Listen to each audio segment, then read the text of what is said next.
Asesinato en la cuarta dimensión, de Clark Ashton Smith. Las siguientes páginas proceden de un cuaderno de notas descubierto al pie de un roble en la avenida Lincoln, entre Bowman y Auburn. Hubiesen sido desechadas como el trabajo de una mente desordenada si no hubiese sido por la inexplicable desaparición, 8 días antes, de James Buckingham y Edgar Halpin.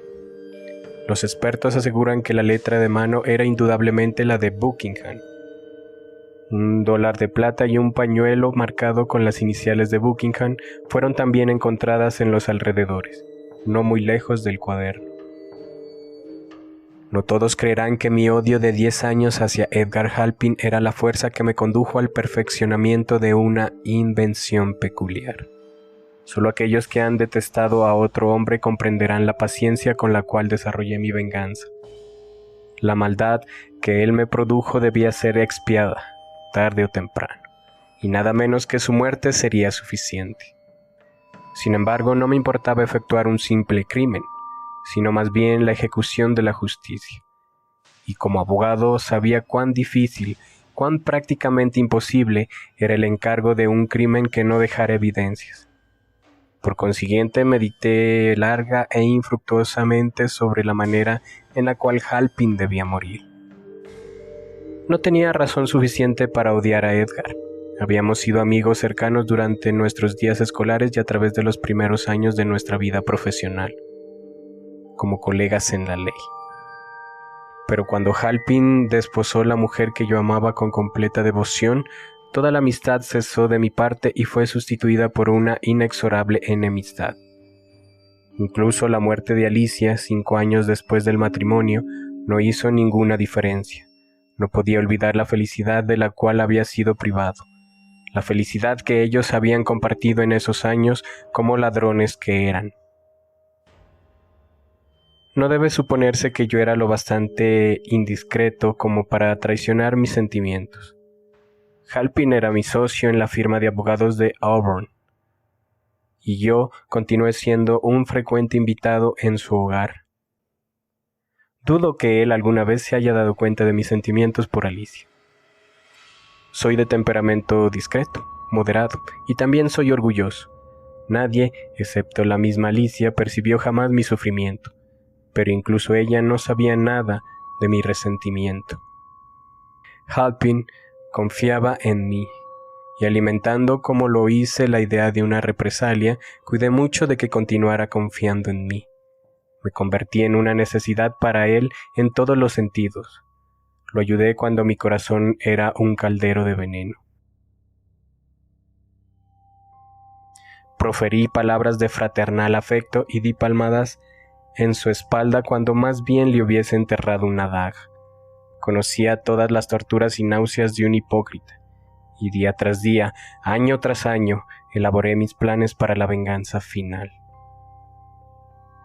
Aparte de mis deberes legales, durante esos años me dediqué a todo lo que estuviera disponible sobre métodos de asesinato. Los crímenes pasionales me atraían y leí incansablemente los registros de casos. Llevé a cabo un estudio de armas y venenos, y mientras los estudiaba me imaginaba la muerte de Halpin en todas las formas posibles. Imaginé el acto, la ejecución, en todas las horas del día y de la noche, y en una multitud de lugares. El único defecto en estos sueños era mi incapacidad para pensar en algún lugar que asegurara la perfecta imposibilidad de un descubrimiento posterior. Fue mi inclinación hacia las especulaciones científicas y la experimentación lo que finalmente me proporcionó la pista que buscaba. Estaba familiarizado con la teoría de que otras dimensiones podían coexistir en el mismo espacio con la nuestra, por razón de una diferente estructura molecular y ritmo vibracional, haciéndolas intangibles para nosotros. Un día, mientras estaba enfrascado en mis fantasías, se me ocurrió que alguna dimensión invisible, si uno pudiera tan solo acceder a ella, sería el lugar perfecto, la perpetración de un homicidio. Todas las evidencias circunstanciales hacia el mismo cuerpo no existirían.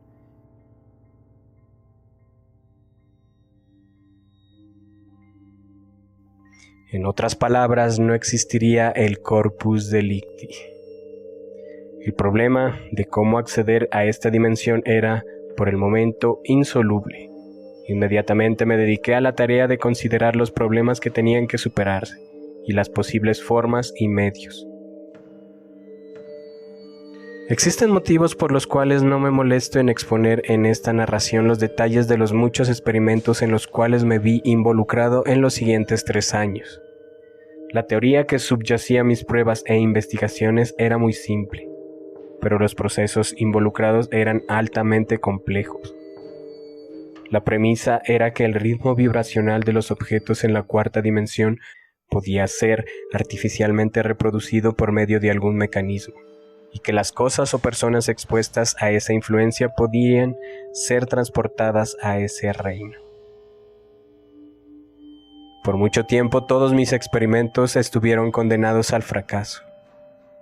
Estaba caminando a tientas entre misteriosos poderes y recónditas leyes cuyo principio motriz era totalmente incomprendido. Ni siquiera insinuaré la naturaleza básica del artefacto que hizo realidad mi éxito, pues no quiero que otros me sigan a donde yo he ido y se encuentren en el mismo espanto. No obstante, diré que la deseada vibración fue lograda gracias a la condensación de rayos ultravioletas en un aparato refractario fabricado con ciertos materiales muy sensibles, los cuales no nombraré aquí.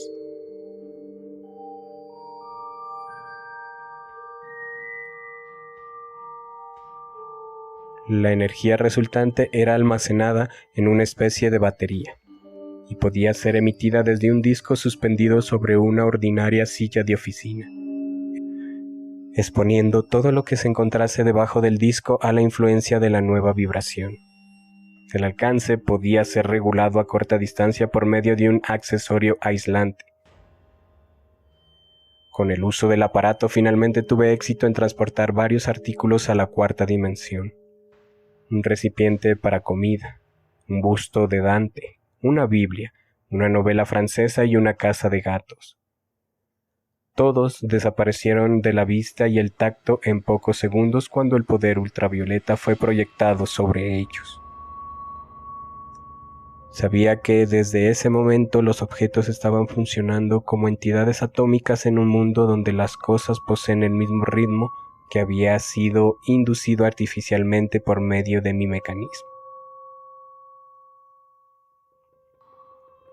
Antes de aventurarme en el dominio de lo invisible, era necesario tener algún medio de retorno. Así que inventé una segunda batería y un segundo disco, a través del cual, por medio de ciertos rayos infrarrojos, las vibraciones de nuestro propio mundo podían ser reproducidas. Al proyectar la fuerza desde el disco sobre el mismo mecanismo donde el recipiente de comida y los otros artículos habían desaparecido, tuve éxito en traerlos nuevamente. Todos estaban intactos, y si bien varios meses habían pasado, el gato no había sufrido en su visita tetradimensional. El artefacto era portable, y tenía pensado llevarlo conmigo en mi visita al nuevo reino en compañía de Edgar Halpin.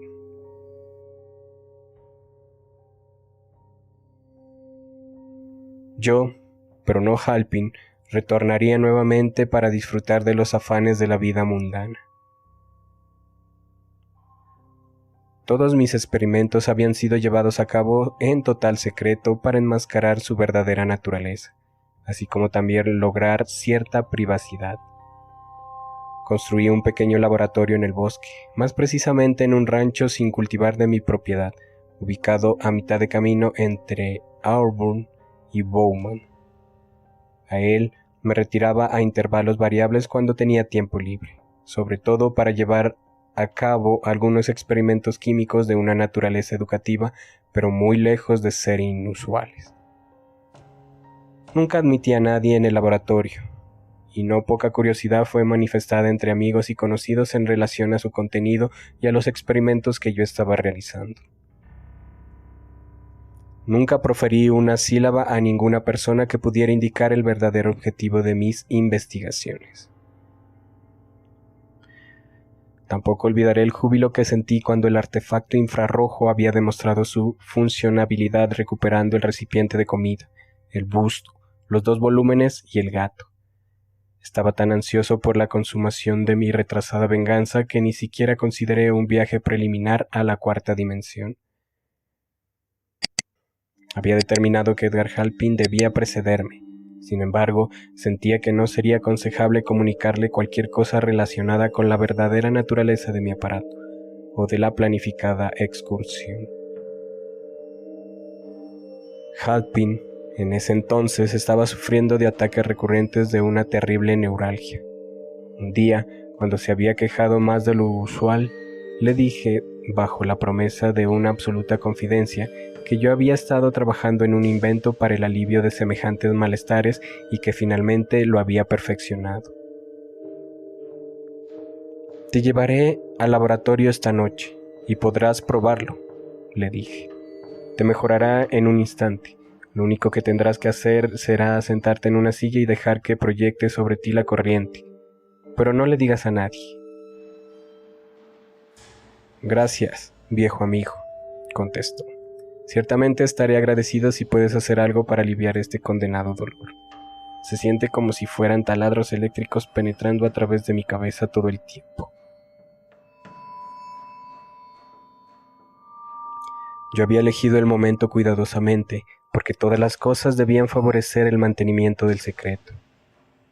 Halpin vivía en las afueras y estaba solo para la ocasión, habiendo su ama de llaves salido para una breve visita a un familiar enfermo.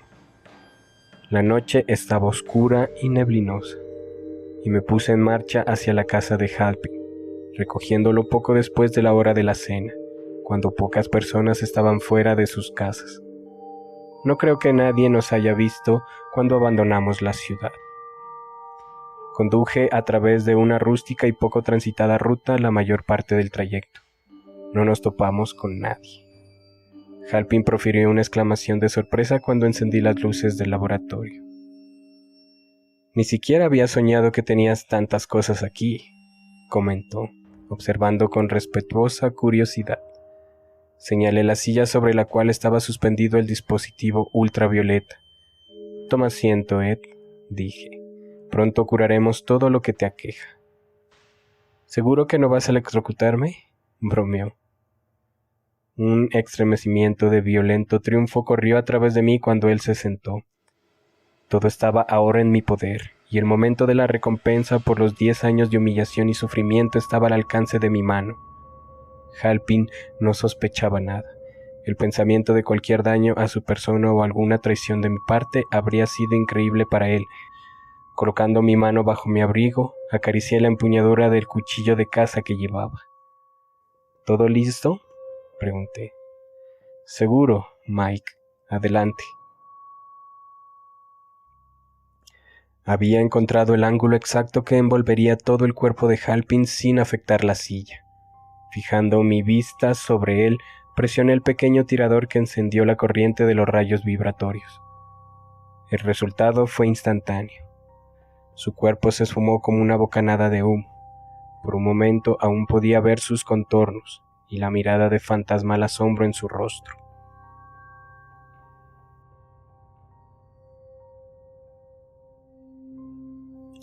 Quizás sería un motivo de asombro que, habiendo aniquilado a Halpin en lo que a toda existencia terrenal concernía, yo no estaba satisfecho simplemente dejándolo en el plano invisible hacia el cual él había sido transportado. Pero la maldad que yo había sufrido era una úlcera en mi interior y no podía soportar la idea de que él aún viva, en cualquier forma o sobre cualquier plano.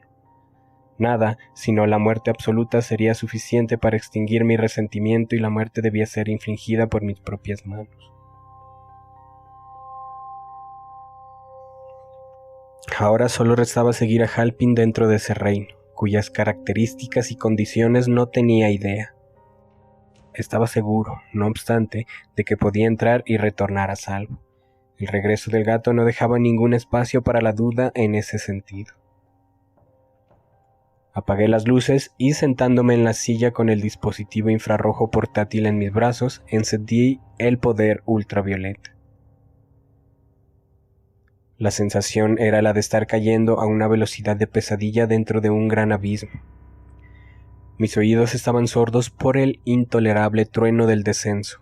Un espantoso malestar se apoderó de mí, y por un momento estuve cerca de perder la conciencia en el negro vórtice que parecía absorberme hacia la nada.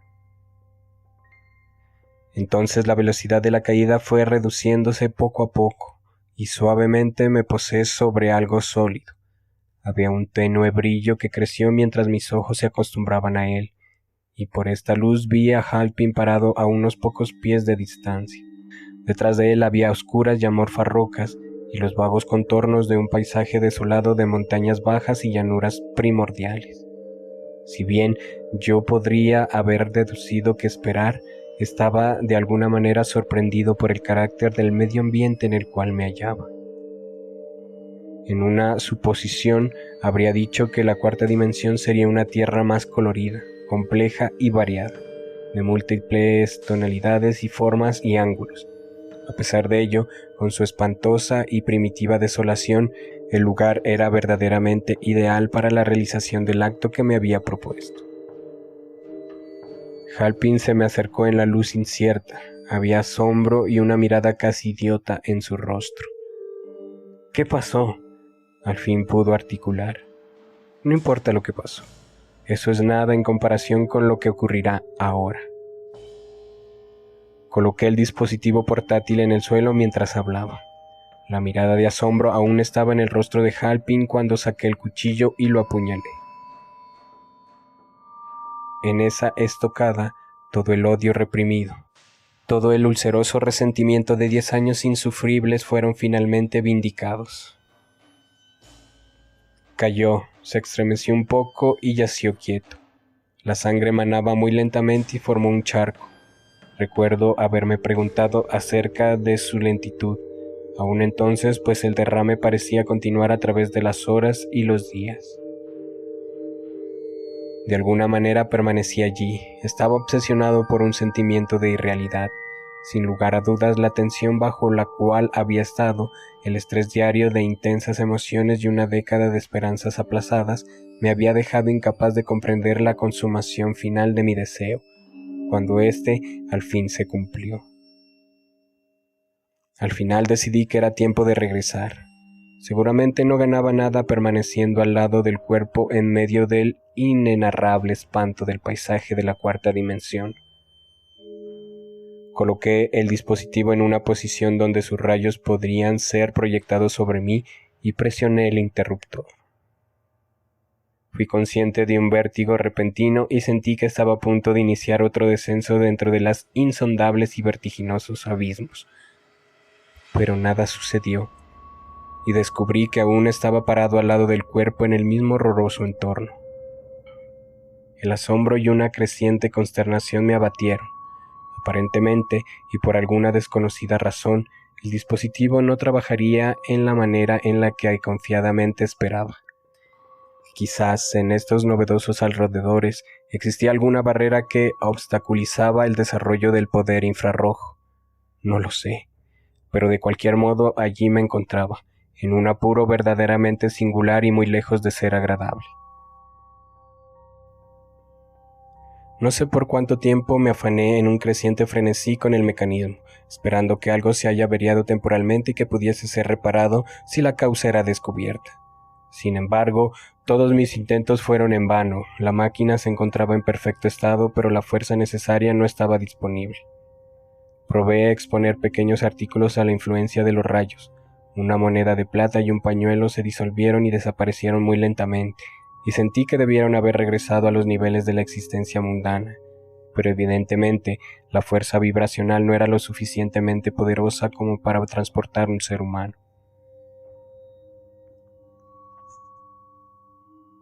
Finalmente arrojé el dispositivo al suelo bajo la sobrecarga de una violenta desesperación que se había apoderado de mí.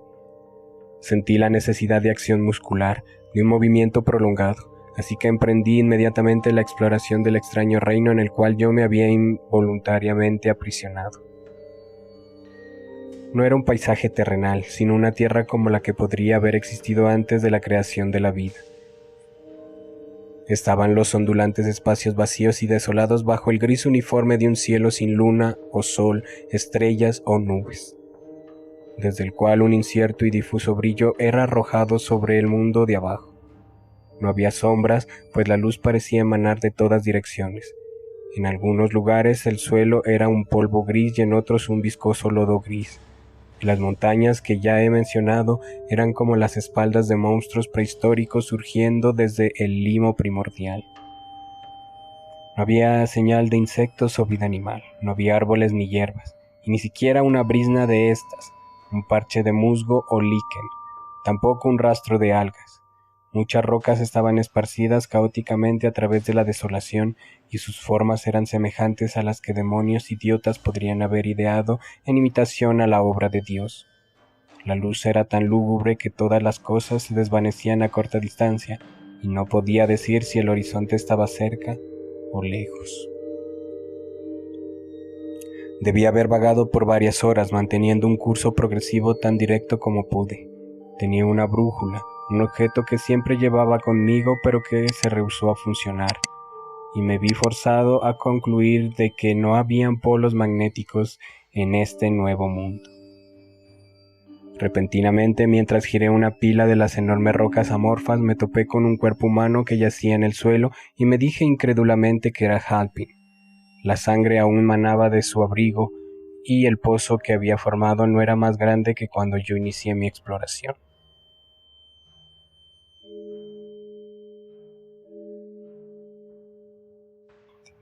Estaba seguro de que no había andado en círculos.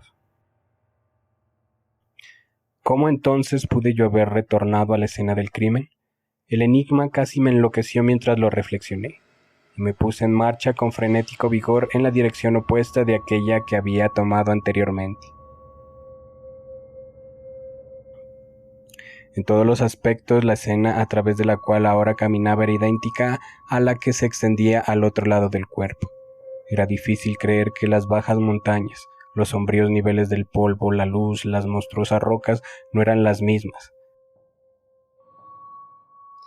Saqué mi reloj con la intención de cronometrar mi progreso, pero las manecillas se habían detenido en el mismo instante en que me zambullí dentro del espacio desconocido desde mi laboratorio.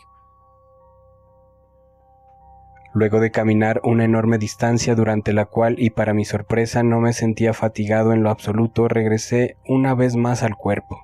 Por un momento pensé que verdaderamente me había vuelto loco. Ahora, luego de una duración de tiempo o eternidad que no puedo calcular, estoy escribiendo a lápiz este relato en las hojas de mi cuaderno de notas. Lo escribo al lado del cuerpo de Edgar Halpin, del cual no he podido escapar, pues una veintena de excursiones dentro de los penumbrosos reinos en todas direcciones han terminado trayéndome de regreso a él. El cuerpo aún está fresco y la sangre no se ha secado. Aparentemente lo que conocemos como tiempo no existe en este mundo, o en cualquier caso está seriamente desordenado en su acción, y la mayoría de los normales efectos están igualmente ausentes. Incluso el espacio mismo tiene la propiedad de retornar al mismo punto. Los movimientos voluntarios que yo he ejecutado podrían ser considerados como una especie de secuencia temporal, pero en lo que respecta a las cosas involuntarias existe poco o ningún movimiento temporal. No experimento ni cansancio físico ni hambre, pero el horror de mi situación no puede ser expresado en un lenguaje humano. Cuando haya finalizado de escribir este relato, precipitaré el cuaderno a los niveles de la vida mundana por medio del dispositivo infrarrojo. Alguna oscura necesidad de comunicarle a otros sobre mi situación me ha llevado a un acto del cual nunca me creí capaz: confesar.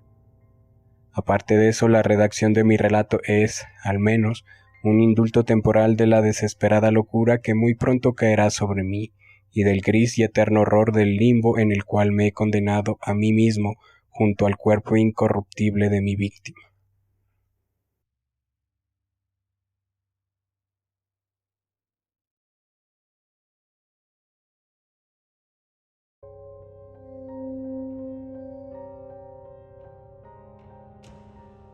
Si el video te gustó, ya sabes que me apoyas mucho dándome like. Si quieres escuchar más historias así y contenido relacionado al terror y lo paranormal, suscríbete al canal de La Caja Paranormal. sígueme en mis redes sociales. Los links te los dejo abajo en la descripción. También, si quieres leer historias de terror escritas por mí, te invito a que sigas el enlace a Amazon Kindle, donde puedes comprar mi ebook Relatos cortos de terror y fantasía. También está la versión en tapa blanda. Yo soy Luis y esto fue La Caja Paranormal. Hasta la próxima.